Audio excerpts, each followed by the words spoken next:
даҳҳо маротиба бештар шудани шумораи тӯфонҳои чангу ғубор дар Осиёи марказӣ дар пайи тағйирёбии иқлим мақомоти Тоҷикистонро нигарон кардааст. баргузории ҳамоиши дурӯзаи байналмилалӣ таҳти унвони таъсири тӯфонҳои чангу ғубор бар пиряхҳои Осиё ва Уқёнуси Ором баёнгари ҳамин нигаронист.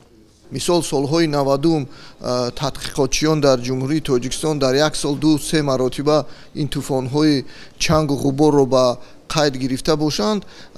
айни замон солҳои 2023-2024 ҳодисаҳои тӯфонҳои чангу ғубор дар ҳудуди кишвари мо то 35 маротиба ба қайд гирифта шуд.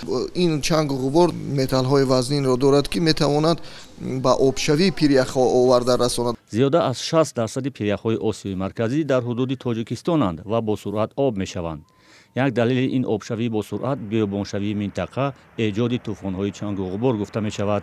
دولت تاجیکستان اشاره کردن از حدود 14,000 یخچال طبیعی تاجیکستان داره و حدود 1000 تا از اون کاملا آب شده.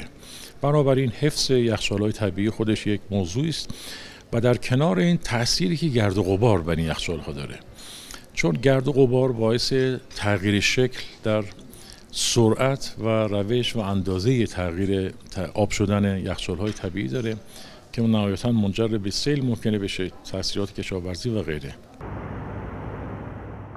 бухорҳои гулхонаӣ қобилияти инъикоси нурҳо аз тарафи замин, радиатсияи мустақими офтоб ва аэрозолу чангу ғубор дар атмосфера аз омилҳои асосии коҳиши пардаи озонии замин ва дар натиҷа тағйирёбии иқлим номбар мешавад.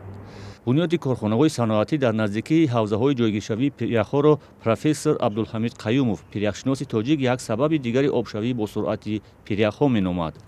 аз ҳама хубтар ин кам кардани биёбоншавӣ, яъне ки шунодани дарахтзорҳо ва ин муноқишаҳое ки ҳозир дар ҷаҳон, дар сатҳи ҷаҳонӣ ҳастанд, инҳо чангу ғубор ва инҳоро зиёд мекунанд ва биёбоншавие ки дар ҷаҳон дида мешавад, ин албатта миқдори чангу ғуборро зиёд мекунад.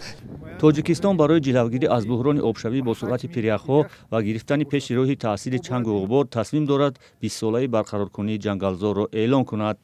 агар ҷангалзорҳо мебуданд, мисли дар Россия, дар Австралия, дар Амазонка, дар Амрико, дар Австралия, дар Осиёи Шарқӣ, Индонезия, манин давлатҳо, ҷойҳое ки ҷангалзор ҳаст, онҳо қариб 7 маротиба зиёд таъсири яъне пайдоиши боронро ба вуҷуд меоранд.